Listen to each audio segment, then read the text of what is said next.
Mes chers compatriotes, au nom de l'association Diaspora Congo-Brazzaville, que j'ai l'insigne honneur de présider, je viens présenter à chacune et chacun de vous les meilleurs vœux pour l'année 2014 qui s'annonce. Que cette année nouvelle vous apporte tout ce que vous pouvez en attendre d'excellent pour vous et vos proches et qu'elle attise par ailleurs en tout un chacun cette flamme patriotique afin que jamais elle ne s'éteigne. À ce même titre, qu'il me soit aussi permis d'adresser mes meilleurs vœux à tous égards au président de la République, son Excellence Monsieur Denis Sassou Nguesso, à qui je demande avec respect et déférence, d'une part, qu'il garantisse au peuple congolais la paix qu'elle est en droit d'attendre après tant d'épreuves douloureuses et tragiques subies ces dernières décennies. Et d'autre part, qu'il engage le Congo dans des réformes sans précédent dans les domaines de la santé, de l'éducation, de l'administration publique, de la gestion et la redistribution des ressources naturelles. Car il s'agit là de leviers majeurs et incontournables pour permettre au Congo de répondre efficacement aux enjeux de l'émergence et de bien-être pour chaque Congolais. Nous n'ignorons pas en effet que le Congo dispose d'un potentiel de développement immense dont l'optimisation passe inéluctablement par l'implication et la valorisation de l'ensemble des forces vives de la nation dans un esprit de dialogue permanent, franc et productif qui seul permettra à tous de labourer, planter et récolter dans la joie. Monsieur le Président, soyez persuadé que la diaspora congolaise regorge de beaucoup de talents et d'énergie qui s'illustrent avec succès dans les pays d'accueil et ce, à tous les niveaux de la responsabilité et dans des domaines divers et variés. Cette même diaspora qui triomphe à l'extérieur du Congo est disposée et disponible car c'est son désir le plus ardent pour faire triompher à plus forte raison le Congo de ses défis en lui donnant rapidement accès à de nouvelles opportunités scientifiques, technologiques et académiques, en particulier dans les secteurs jugés prioritaires. En cela, la diaspora attend avec impatience la mise en place concrète par les pouvoirs publics d'un cadre attractif propre à faciliter et à faire la promotion des transferts de compétences, de savoir-faire et autres ressources de la diaspora congolaise. À vous mes chers compatriotes résidant au Congo, croyez que la distance qui nous sépare physiquement ne saurait briser les liens que la puissance et les forces de la nature ont su créer entre nous. Pas un jour ne passe sans que nous ne portions vos souffrances ou que nous ne partagions vos joies. Ensemble, nous sommes les deux ailes qui pourvoiront au décollage du Congo ou les deux jambes qui lui permettront de se tenir solidement et durablement debout. Nous avons en commun ce beau patrimoine que nul autre que nous ne saura préserver et valoriser. Nous osons espérer que l'année 2014 conduira notre jeune association à être plus présente au Congo, notamment pour vous témoigner encore plus de notre fraternité et de notre solidarité. À vous mes chers compatriotes résidant à l'extérieur du Congo, que pouvons-nous et devons-nous faire pour contribuer efficacement au développement du Congo? La pertinence de cette question doit résonner en chacun de nous. D'autant que nul ne devrait à ce jour ignorer que le développement de l'Afrique ne pourra se faire outre l'investissement massif et assidu de sa population migrante. En la matière, la République du Congo ne s'érige pas en exception.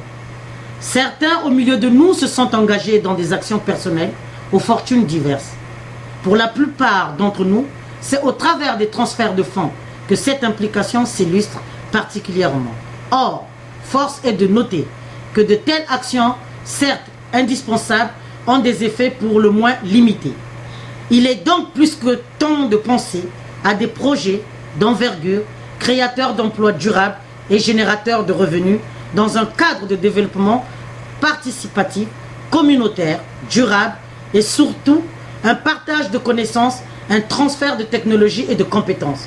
C'est pourquoi, chers compatriotes, je saisis cette opportunité pour vous faire partager la vision et le projet conçu et porté par l'association Diaspora Congo-Brazzaville. Il nous offre de vivre réellement dans l'activité pratique de ce que la patrie peut attendre de chacun de nous.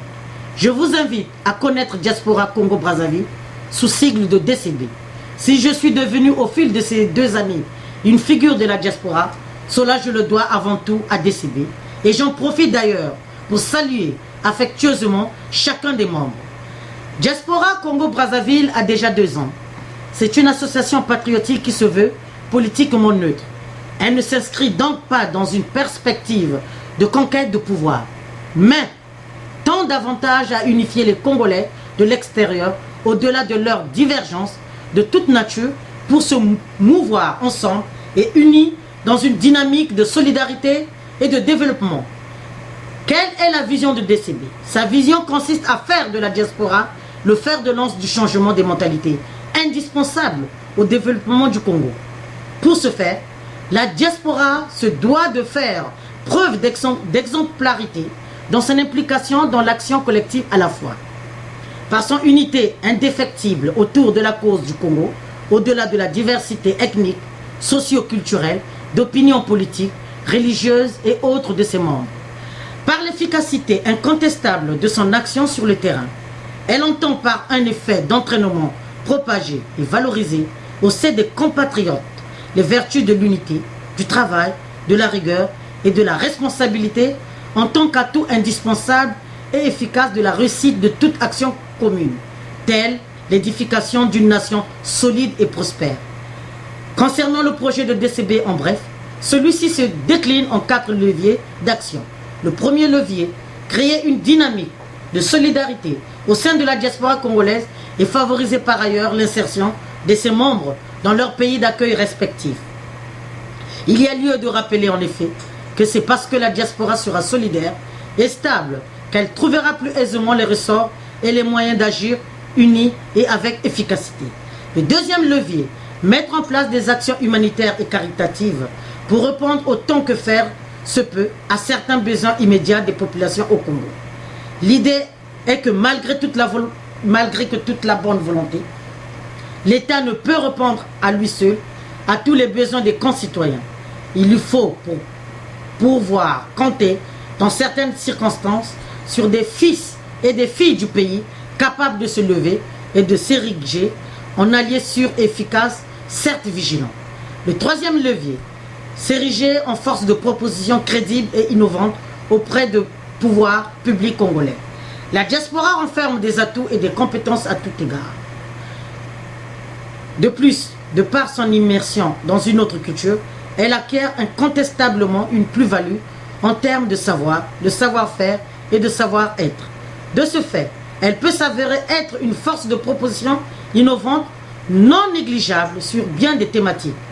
Pareillement, en s'organisant autour d'une structure fédératrice, l'association Diaspora Congo-Brazzaville peut s'avérer être une interlocutrice crédible pour la défense des intérêts de la diaspora vis-à-vis des pouvoirs publics, voire une solution pour enfin décrisper les relations faites, parfois incompréhension entre les ressortissants congolais de l'étranger et les pouvoirs publics congolais. Le quatrième levier, favoriser l'essor du secteur économique privé au Congo. Nous savons que le développement durable d'un pays, et le Congo ne fait pas exception en la matière, appelle nécessairement la création de richesses, laquelle est seule en mesure d'offrir des emplois aux Congolais et corrélativement un mieux-être à tous, ou du moins au plus grand nombre. À cet égard, la diaspora congolaise regorge de projets qui ne demandent qu'à être accompagnés en vue de leur déploiement optimisé au Congo. Au cours de l'année 2014, notre action consistera à consolider l'ossature structurelle de DCB, à savoir, premièrement, asseoir cette fédération de Congolais de l'extérieur. À ce titre, des rencontres vont être organisées afin d'étudier les voies et moyens de construire un réseau pour connecter les Congolais vivant à l'étranger, dont le nombre est estimé à 200 000 à 300 000, dont 60 à 80 000 établis en France. À titre indicatif, les Congolais de l'étranger représentent 10% du corps électoral, sachant qu'ils sont fortement concentrés dans les pays suivants: Maroc, France, Sénégal, Canada, USA. Deuxièmement, mettre en place des représentations dans de nombreux pays en dehors du Congo. Troisièmement, mettre en place une organisation et une plateforme électronique pour avoir une base de données pour savoir qui fait quoi. Je reste convaincu que ce projet communautaire constitue pour les Congolais de l'extérieur leur meilleur allié pour leur crédibilité et la défense de leurs intérêts et pour le Congo un atout indispensable pour son développement et son rayonnement. Pour sa concrétisation et son fonctionnement optimal, c'est une question de volonté. Assurément, nous serons amenés à échanger de nouveau, tant l'année 2014 et la patrie avec nous appellent plus que jamais au sursaut patriotique. Merci à chacun de vous pour votre attention. Encore bonne année à tous. Que Dieu bénisse le Congo.